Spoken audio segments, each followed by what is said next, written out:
el aminoglucósido frente al cual las bacterias desarrollan resistencia con mayor dificultad respecto a las demás. Todo lo que sea loa, alabanza y todo lo que quieran es para paramicasina. Así es, no lo duden.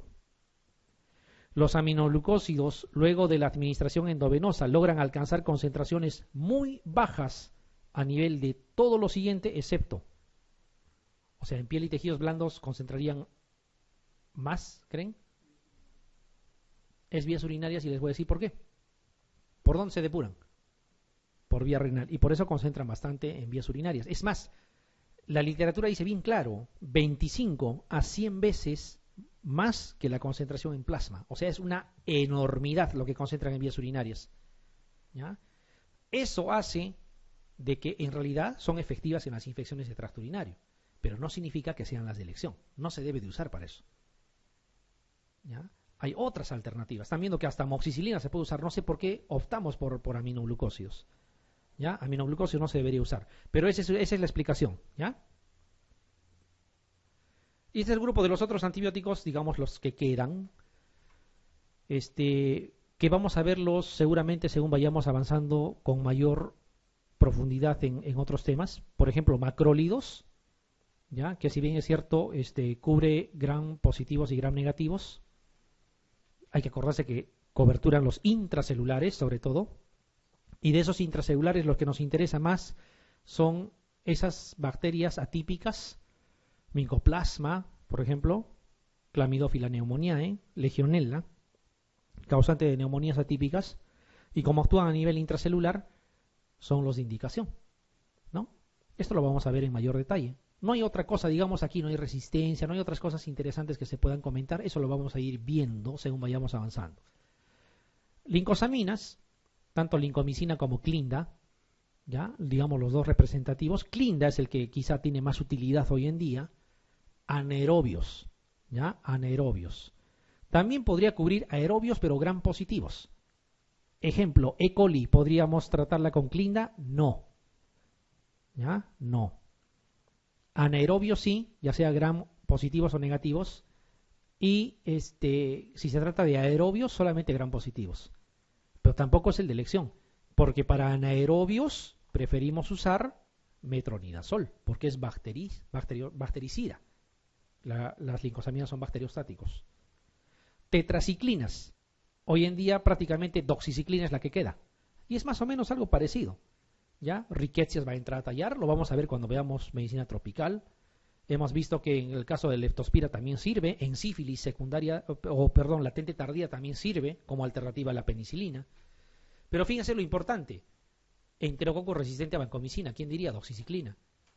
Estafilococo aureus meticilino resistente, ahí donde vas a usar vancomicina, podrías usar tetraciclinas también. ¿Ya? Podrías usar... Obviamente no en infecciones que se está muriendo el paciente, infecciones leves podrías usar para no usar vancomicina. Y en quinolonas, que sí es importante recordar las generaciones, la primera generación básicamente coberturaba solo gram negativos, ¿ya? Ahí estaba el ácido nalidíxico fundamentalmente. Vienen las de segunda generación, donde están Cipro y Norflox, que quizás es lo que más hemos utilizado, ¿ya? Ya no cubre únicamente gram negativos, sino se va también a gram positivos e incluso intracelulares. Y en el caso de ciprofloxacino tiene llegada prácticamente a todo el organismo y cubre pseudomonas. Entonces tratar una E. coli que está en tracto urinario, que puede funcionar el ácido nalidíxico, usar cipro no tiene sentido. Porque le estás quitando eficacia para cuando lo necesites para pseudomonas. Para cuando necesites para osteomelitis. Poco de los antibióticos que llegan bien a hueso. ¿Ya? Por inutilizarlo en una situación que no tiene mucho sentido. Norflox se puede usar en infecciones de tracto urinario porque no cobertura pseudomonas. ¿Ya? Pero no cipro, hay que evitar usar ciprofloxacino. Levo, que es el de tercera generación, fíjese que es básicamente gram positivos, ¿ya? Porque concentra muy bien, así como aminoglucósidos concentran muy bien en orina, levofloxacino llega muy bien a tejido pulmonar, ¿ya? Y moxifloxacino, que es, digamos, la de última generación, básicamente anaerobios, ¿ya? Y sus indicaciones, la FDA lo ha aprobado básicamente para exacerbaciones agudas de las bronquitis crónicas. Para eso sirve. Paciente con bronquitis crónica que hace una exacerbación aguda, moxifloxacino, sí está indicado. Pero no está indicado para pie diabético, no está indicado para infecciones de tracto urinario, para eso no. ¿Ya? Incluso para TB se quiere introducir como una terapia, pero tampoco es aprobada para TB en la FDA. Hay que tener en cuenta esas situaciones. Levofloxacino es una quinolona respiratoria, básicamente. ¿Ya? No hay que estar usando para cistitis, solo por el hecho de que cuesta más que el cipro. No es que a mayor generación es más potente, no, son indicaciones diferentes. ¿Ya? Pero como les digo, todo esto va a entenderse mejor cuando sigamos avanzando con lo demás. A ver, el antibiótico antiseudomona de mayor eficacia administrado por vía oral, ¿cuál creen que es? Tenemos Moxi, Levo, Norflox, Cipro, Ofloxacino. Yo diría de todos ellos, el que definitivamente no va a actuar es Norflox. Los demás sí tienen acción, ¿ya? Y el de mejor acción es Cipro. Y lo están usando para hito, malogrando al antibiótico. Entonces hay que tenerlo presente. Uno de los siguientes antibióticos alcanza concentraciones importantes en tejido pulmonar y secreciones bronquiales, incluso por encima de la concentración sérica. Más o menos lo que pasaba con aminoglucósidos en orina, pero ahora es a nivel pulmonar. ¿Cuál es? Levo. Entonces su indicación en neumonías, por ejemplo, está muy bien, como monoterapia. Porque cuando dan levo ya no tienen que dar macrólidos. Cubre estreptococo neumonía y cubre atípicos también, ¿ya? En monoterapia. 750 cada 24 en lugar de a 500. Concentración dependiente, ¿no? Hay que acordarse de esas cosas. Uno de los siguientes antibióticos es el más útil, dice, en infecciones por Staphylococcus aureus meticilino resistente adquirido en la comunidad. También es un meticilino resistente, ¿estamos de acuerdo? Pero es adquirido en la comunidad. Y habíamos hablado en algún momento cuando hablábamos de micro que tenía una enzima, una leucocidina, ¿no? Que producía toxina. Es estafilococo. Entonces, tú matas al estafilococo, pero no solucionas mucho con eso porque la toxina sigue ahí. Necesitas un antibiótico que actúe sobre esa toxina también. Y habíamos dicho que habían 2 antibióticos que básicamente actuaban sobre esa toxina. ¿Cuáles eran? Clinda y el otro es linezolid. ¿Ya? Entonces, si yo le doy vancomicina por ser meticilino resistente, ¿mato a la bacteria? Sí, pero me quedo con la toxina y el paciente puede terminar de morirse. ¿Ya? Si le doy tigesiclina, también funciona. Tigesiclina es un antibiótico también de última generación, cuya indicación hoy en día solamente es Acinetobacter resistente a carbapenems, no tiene otra indicación, ¿ya? Porque para todo lo demás hay otras alternativas, ¿ya? Minociclina, doxiciclina, todos por si acaso funcionan en este tipo de estafilococo, pero el único que va a actuar sobre esa enzima, sobre esa leucocidina es Clinda. Linezolid también podría ser, ¿ya? Aquí en esta pregunta es Clinda. ¿Se entiende el porqué? ¿Sí? Por la acción sobre la toxina. Está indicado como monoterapia en las exacerbaciones agudas de la bronquitis crónica. ¿Cuál? Moxi, ¿sí? Moxifloxacino. Está bien. Para eso lo ha aprobado la FDA. Ahora sí, de aquí para adelante, esto es jugar. Si se han cansado, van a ver que esto es facilísimo. Nos va a llevar muy pocos minutos. Porque esto es mnemotecnia. Lo que viene es mnemotecnia, y es fácil. El mecanismo de acción puede ser pregunta examen. Sí, puede ser pregunta examen. Y de hecho, ¿qué es? Hay una forma de memorizar el mecanismo de acción y nos va a servir también para memorizar cuáles son bacteriostáticos y bactericidas y para nunca olvidarse. Esta mnemotecnia, que la verdad he querido incluso cambiarla en algún momento por algo mejor, no encuentro todavía otra, ya, porque es la que más fácil queda. Ya consiste en que nosotros memoricemos cuáles son los antibióticos que actúan o inhiben la síntesis proteica. Si eso recordamos, lo demás viene por descarte, ¿ya? Entonces, esta imagen, que parece una imagen, no sé, vulgar, lo que están viendo ahí, porno incluso de repente, no es así, tiene otro objetivo, ¿ya? Siempre parto preguntando esto. Este niño está observando, está mirando, está expectando algo, ¿ya? Y ese algo está acá en esta dama. Y no le está mirando ni el cabello ni la ventana, ya se imagina lo que le está viendo, ¿ya? Ahí está, para asegurarnos. Y la mnemotecnia está en lo que esta señora le va a decir al niño. Aquí está la mnemotecnia. Pequeño porque el niño es un pequeño. Si le dice a mí no me expectes, es lo mismo decir a mí no me mires, no me observes. Bueno, y esto que está acá. Ya con esta frase ustedes van a recordar los antibióticos que actúan a nivel de la inhibición de síntesis proteica. Aunque no lo crean, no se olviden de esto de aquí, ¿ya? Y aquí está. Síntesis proteica lo estamos dividiendo en 30 y en 50S. Si decimos pequeño, que es lo primero, ¿cuál será? ¿Pequeño 30 o 50? 30, fácil de recordar. Pequeño. ¿Qué era? Aminoglucósidos. Espectes, espectinomicina. Y la otra palabrita, tetraciclinas. ¿Ya? Pueden agregarle si quieren nitrofurantoína acá. Pueden agregarle si quieren. Nitrofurantoína. Tetraciclinas, nitrofurantoína. Con TR ambos. ¿Ya? Pero se entiende, esos son los que actúan a nivel de 30S. ¿Ya? Y a nivel de 50S, ¿ya?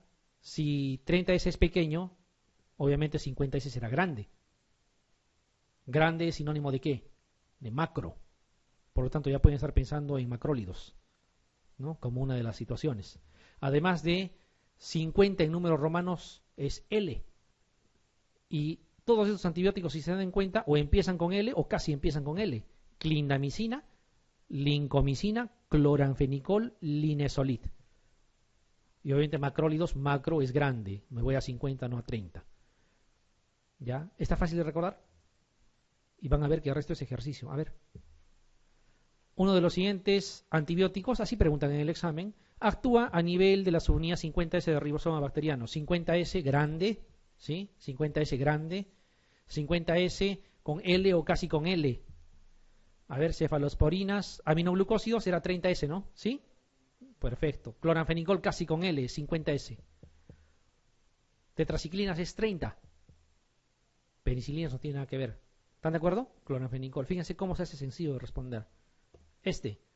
¿Cuál de los siguientes antimicrobianos no actúa inhibiendo la síntesis de proteínas? Cuando tienen una pregunta que tiene una negación, hay que tener cuidado. ¿Ya? Es equivalente a decir, no respondas de inmediato. Cuidado. ¿Cuál de los siguientes antimicrobianos no actúa inhibiendo la síntesis de proteínas? Significa que todos inhiben, excepto uno. Vamos a ver. Amicacina, aminoglucósido, 30S. ¿Sí? Moxifloxacino, ¿qué cosa es? Es una quinolona. Digamos que lo dejamos ahí. Doxiciclina es una tetraciclina, 30S.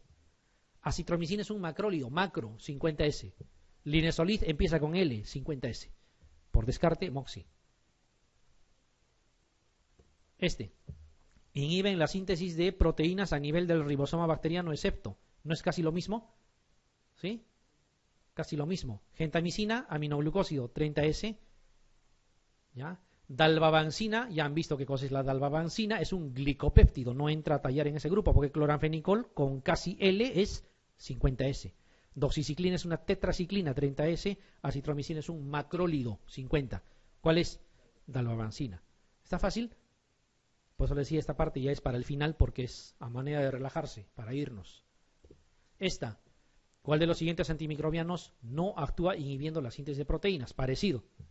Varias veces han preguntado así. Otra vez aminoglucósidos, 30S, tetraciclinas, 30S, macrólidos, 50S, clindamicina casi con L, 50S, polimixina. ¿Sí? Muy bien. Sin embargo, hay dos mecanismos de acción que quiero que se acuerden. Porque ya saben cuáles inhiben la síntesis de proteínas y está fácil. Luego estos dos que están mostrándose y el resto es a nivel de síntesis de pared celular. Así es que es sencillo. Y estos dos es fácil porque el único grupo de antibióticos que actúa sobre topoisomerasa, ya sea 1 o 4, o perdón, 2 o 4, son las quinolonas. ¿Ya?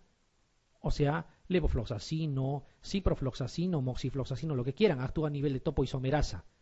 Topoisomerasa 2 si son gram negativos o topoisomerasa 4 si son gram positivos. Ya no creo que lleguen a eso. Topoisomerasa con tal que se acuerden. Que se puede llamar también DNA girasa. Lo mismo. No existe otro grupo de antibióticos que hagan esto. Y el otro es la inhibición enzimática doble. Y para eso el único ejemplo es el cotrimoxazol. ¿Y por qué es una inhibición enzimática doble? Justamente por lo que están viendo, porque son dos antibióticos. Ustedes saben que el ácido paraminobenzoico es parte del metabolismo o del sustrato metabólico importante en toda bacteria. Debe de interaccionar con el ácido fólico. Y ahí actúa el sulfametoxazol justamente inhibiendo esa posibilidad. Y este efecto es de tipo bacteriostático, por si acaso. Y hay otra vía metabólica que es la transformación del ácido dihidrofólico o dihidrofolato, que es otra forma de decirlo, en ácido tetrahidrofólico, que es lo mismo decir también tetrahidrofolato. Y ahí actúa el trimetoprim. ¿Qué hace? Inhibe este paso porque este paso está catalizado por la enzima dihidrofolato reductasa, y ahí justamente actúa. Otro efecto bacteriostático. Pero sumados, el efecto es bactericida. Eso es importante que se acuerden. El cotrimoxazol como tal es bactericida, sus componentes hacen efecto bacteriostático. Por eso que a este sinergismo se le llama sinergismo de potenciación, es el único ejemplo, no hay otro. ¿Ya? No es un sinergismo de suma, es un sinergismo de potenciación. El resultado es mayor que la simple suma de las partes. Se actúa a nivel de la síntesis de DNA, se da sinergismo de potenciación, y esto de aquí tiene un efecto bactericida. No hay otro antibiótico que tenga este mecanismo. Entonces, miren, ya saben, o ya recordaron, porque ya lo sabían, cuáles actúan a nivel de 30 y 50, cuál actúa a nivel de topoisomerasa, cuál tiene acción enzimática doble, y el resto es parecelular. Ya recordamos toditos los mecanismos de acción. Y aquí está, este tipo de preguntas, por ejemplo, esta de aquí, dice, ¿cuál de los siguientes antimicrobianos ejerce acción bactericida inhibiendo las topoisomerasas 2 y 4 de las células bacterianas? Pregunta Mir, aunque no me crean. ¿Cuál es? Cipro. ¿Ya? Todavía queda una duda, ¿no? Está hablándome de bactericida y bacteriostático. Ahorita lo aclaramos. La DNA girasa y la topoisomerasa son dos proteínas dianas de quinolonas. Formas de preguntar. Y aquí viene, ¿cómo reconozco a un bacteriostático y a un bactericida? Bacteriostático es todos los que actúan a nivel de 30 y 50. El resto son bactericidas. Así es que ya no necesitamos ampliar nada. Hay una excepción. ¿Cuál es? Aminoglucósidos. Los aminoglucósidos, a pesar de actuar en la síntesis de proteínas, son bactericidas. ¿Ya? Son bactericidas. Entonces, cuando les digan cuál es bacteriostático, tienen que buscar cuál actúa en 30 o en 50. Nada más. A ver, uno de los siguientes grupos de antibióticos antibacterianos posee acción bacteriostática. A ver, ¿cuál? ¿Cuál creen? Doxy. ¿Por qué? Porque Doxy es una tetraciclina, actúa a nivel de 30S, o sea, a nivel de síntesis de proteínas, bacteriostático. Punto. Fácil. Siguiente. De los siguientes antimicrobianos activos frente a Neisseria gonorrea, esto es interesante. ¿Cuál evitarías usar en un paciente inmunosuprimido con uretritis gonocócica? Si dice que son activos, significa que todos estos antibióticos van a funcionar en Neisseria gonorrea. Dice que es un paciente inmunosuprimido, es una forma de preguntar. ¿Qué tipo de antibiótico se debe de evitar en los inmunosuprimidos? ¿Los bactericidas o los bacteriostáticos? Los bacteriostáticos no se debe de usar en los inmunosuprimidos. Entonces aquí, en otras palabras, le están preguntando, busca el bacteriostático. ¿Cuál es bacteriostático?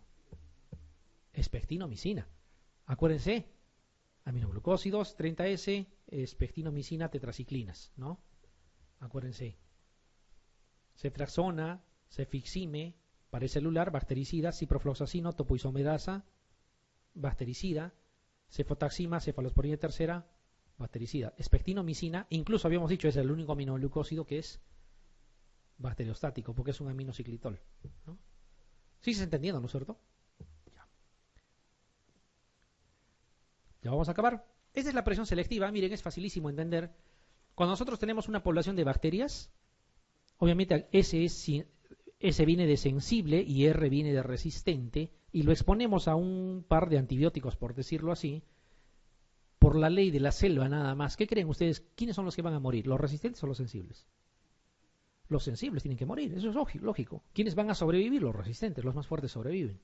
Entonces, si yo uso el antibiótico, ¿ya? Pónganse que esta población sea de pseudomonas. La mayoría sensible, solamente este resistente. Este señor o esta señora o este joven o esta niña está colonizada por pseudomonas sensibles y tiene una infección por E. coli, una ITU. Y sabiamente le damos ciprofloxacino, pudiendo haberle dado otra cosa. ¿Matamos la E. coli? Sí, pero nos metemos también con su flora. Eliminamos a los sensibles y le damos chance para que poblen ¿quiénes? Los resistentes. Eso se llama presión selectiva. Entonces, tú das el antibiótico, eliminas los sensibles, van creciendo los resistentes. En algún momento tanta es la población de resistentes que estos antibióticos ya no sirven. Sin haber tratado siquiera alguna vez de verdad a la pseudomona, solamente tratando otras cosas. Por eso no es bueno dar antibióticos de cobertura amplia. ¿Ya? Esa es la presión selectiva. Aquí, normalmente, ¿qué deberían decirnos? Ya no sirven los antibióticos, retíralos. Por eso les decía, tú lo dejas ahí al antibiótico 10 años sin usarlo y va a volver a servir por una situación muy sencilla. ¿Ya? Esto ya creo que quedó claro. Siempre les muestro la imagen para que ya, en definitiva, quede claro. Esto también ya se les ha mencionado, solamente les estoy mostrando, ¿no? De las beta-lactamasas está claro. Vayamos a la siguiente pregunta. Dice, un paciente presenta una infección por una cepa de Enterobacter cloacae, productora de beta-lactamasa de espectro ampliado, BLEA. ¿Cuál de los siguientes antibióticos podría utilizarse en el tratamiento? ¿Qué opinan? Al ser BLEA, ¿por qué no cefotaxima, que es de tercera? Porque BLEA coge hasta segunda generación. ¿Por qué no cefotaxima, que es de tercera? Porque es un Enterobacter. ¿Se acuerdan en qué grupo estaba? Aeromona, Enterobacter, Serratia, Providenza, ¿no? ¿Se acuerdan? Estaba en el grupo de los AMCES. Y en el grupo de los AMCES, de entradita, desde que nacen, resistentes a cefalosporinas de tercera. Entonces, esta es una forma de decir, cuidado con el antibiograma, no se vayan a confundir. ¿Cuál es la alternativa aquí? Imipenem. ¿Ya? Imipenem. Aquí, otra forma de preguntar. Dice, lactante de 13, ya acabamos, 4 preguntas faltan. Lactante de 13 meses que acude a urgencias por fiebre 39, de 48 horas de evolución, exploración de órganos y aparatos sin hallazgos significativos, destacando buen estado general. O sea, tiene fiebre nada más. En el examen de orina destaca leucocituria. Ya saben que eso no significa necesariamente infección urinaria. Hematuria, podría ser, pero tiene nitritos positivos. Y habíamos dicho en micro que nitrito solo puede aparecer en orina mientras haya una bacteria que esté transformando nitratos a nitritos. Si no, no aparece. Entonces, nitritos es específico de infección urinaria. Tiene infección urinaria, no hay nada que discutir. Y infección urinaria por un gran negativo. Que no es pseudomonas, la pseudomonas no produce nitritos. Los gram positivos tampoco. Debe de ser E. coli. Por eso dice que en el gram de orina se observa bacilos gram negativos. Ya está mucho más claro. En la analítica de sangre no existe leucocitosis. O sea, no es una ITU alta, es una ITU baja probablemente. La proteína C reactiva está normal, en otras palabras, hasta 0,5 es el punto de corte, 0,05 es aquí. Señala el tratamiento empírico, dice menos adecuado en este caso, empírico. Al decir empírico, ¿qué cosa significa? Que yo no tengo los patrones de sensibilidad, ¿ya? Pero sí sé que es un gram negativo, y los gram negativos producen ¿qué cosa? ¿Cuál es su mecanismo de resistencia principal de los gram negativos? Beta-lactamasas. Yo tengo que pensar, si voy a dar empírico, tengo que asegurarme, ante la presencia de una beta-lactamasa, me aseguro. ¿Ya? Y las beta-lactamasas más incipientes son las penicilinasas. Por lo menos eso tengo que coberturar. Vamos a ver. Si le doy amoxicilina, ¿cubro penicilinasas? ¿Qué dicen? ¿Sí? La penicilinasa hidroliza las penicilinas. ¿Ya? Si le doy amoxiclavulánico, sí me libro de las penicilinasas. Si uso cefuroxima, mejor todavía porque es cefalosporina. Penicilinasa solamente hidroliza penicilinas. Si uso cotrimoxazol, no tiene nada que ver con el beta-lactámico, por lo tanto sí funciona. Si uso cefixima, que es de tercera generación, también. Entonces, el menos apropiado vendría a ser... ¿Cuál? ¿Cotri? ¿Creen? Amoxi. Claro. Porque aquí tengo que pensar en beta-lactamasas. Beta-lactamasas no le van a hacer nada al cotrimoxazol. El cotrimoxazol no es beta-lactámico. ¿Por qué es amoxi? Porque, digamos, es el que menos me va a garantizar respuesta, si es que hubiese penicilinasa, por lo menos. Solo esto para que se acuerden, cuando hablábamos de BLE, E. coli, Klebsiella y Proteus fundamentalmente, pero puede ser cualquier gram negativo. Y en beta-lactamasas AMC, para los que no estaban recordando bien, acuérdense, les he dado incluso esta forma de memorizar. Aeromona, Morganella, Providenza, Citrobacter, Enterobacter y Serratia, que abreviados sus iniciales dan como AMC más o menos en plural. ¿Ya? Tienen que acordarse. ¿Ya? ¿En qué bacteria era en la pregunta? Citrobacter, creo que decía. Enterobacter decía, ¿no? Aquí está. Enterobacter está ahí. Y estas beta-lactamasas de tipo AMC te hidrolizan hasta tercera generación. Así que haya salido BLEA nada más en el antibiograma, basta que es Enterobacter. Sé que no puedo usar de tercera, me voy a carbapenems. ¿Ya? Acá solamente para mostrarles, aquí no lo voy a descifrar, pero fíjense, incluso les dije podría salir así, sensible a todo. Pero basta que yo encuentro que pertenece a ese grupo, no me lo creo esa sensibilidad. ¿Sí? Ya, hasta tener cuidado. A ver, ya acabamos. Antepenúltima. Los enterococos son resistentes a las cefalosporinas ¿por qué? Enterococo, ¿qué cosa es? Gram positivo. ¿Qué hace para volverse resistente? A un beta-lactámico, que es una penicilina, una cefalosporina. ¿Beta-lactamasas produce? Tendría que ser gram negativo. ¿Modifica sus proteínas fijadoras de penicilina, que es lo mismo decir PBP? Claro, esa es la respuesta. Eflujo, mutaciones, eso de ahí nada tiene que ver. Esta, infección por Serratia marcensis, ¿está en el grupo de los AMC? Ya, muy bien. En cuyo antibiograma se detecta sensibilidad a ceftazidima. No le creo, ¿no es cierto? ¿O sí le creo? Cefuroxima, peor, esa es segunda. Ceftriaxona, tampoco le creo, esa es tercera. Y carbapenems también. ¿Cuál elegiría como terapéutica? Lógico. Ya en este caso, imipenem. No puede ser cualquiera de las anteriores porque, así diga, sensible. Está en ese grupo. Entonces solamente quiero que refuercen esa idea. Y con esto vamos a terminar. Cuando tenemos gram negativos que son multidrogo resistentes, ya os estoy hablando básicamente pseudomonas, por ejemplo, Acinetobacter, por ejemplo, son gram negativos, que son resistentes casi a todo. Ahí entra a tallar una de las alternativas, colistina. Colistina es un antibiótico antiguo, de hace mucho tiempo, ya que ha cobrado importancia porque se ha dejado de usar, lo que les decía al principio del reciclaje. ¿Ya? Y la tigecyclina también entra a tallar. ¿Pero para qué servía la tigecyclina, habíamos dicho? Para Acinetobacter resistente a carbapenems, básicamente para eso, ¿ya? Porque van a ver en su inserto, cubre streptococo, estafilococo, cubre todo, menos pseudomona, obviamente, ¿ya? Pero ese es su lugar en la terapéutica, quería hacerles recordar. Y en el caso de colistina, para pseudomonas multidrogo resistente, colistina, no se olviden, ya están habiendo preguntas así, antes no preguntaban, ahora sí, han empezado en el MIR, ya podrían preguntar aquí. ¿Ya? Cuidado, la colistina sirve para eso, para Acinetobacter, para pseudomonas que sean multidrogo resistentes. ¿Ya? Y justamente aquí está, miren, esta es una pregunta MIR. Dice, paciente politraumatizado ingresado a unidad de cuidados intensivos que presenta neumonía asociada a ventilación mecánica. El hemocultivo es positivo a Acinetobacter baumannii resistente a carbapenems y ampicilina sulbactam. ¿Por qué le ponen ampicilina sulbactam? Porque saben que el sulbactam, habíamos comentado, sirve para Acinetobacter. Dice que es resistente a ambos, a carbapenems también. ¿Cuál de los siguientes antibióticos sería el de elección? Si estuviera tigecyclina, sería ese, ¿no es cierto? Porque hemos dicho que para eso se ha diseñado, para Acinetobacter resistente a carbapenems, pero no está. Yo sé que el Acinetobacter, ¿qué es? ¿Gram positivo o gram negativo? Gram negativo, ¿sí? No está entre los cocos, ni es Listeria, ni es Clostridium. Esos eran gram positivos. Es un gram negativo. ¿Es un gram negativo MDR? Sí. ¿Ya? ¿Y cuál es la otra alternativa? Colistina. Ya están empezando a preguntar ese tipo de enunciados. ¿Ya? Ante un paciente en el que sospechamos participación etiológica, dice, de flora gram positiva, ¿qué antimicrobiano no utilizaríamos?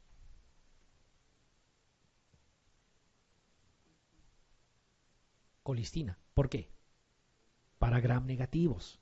¿Ya? Tigecyclina no, tigecyclina hemos dicho sí cubre todo excepto pseudomona.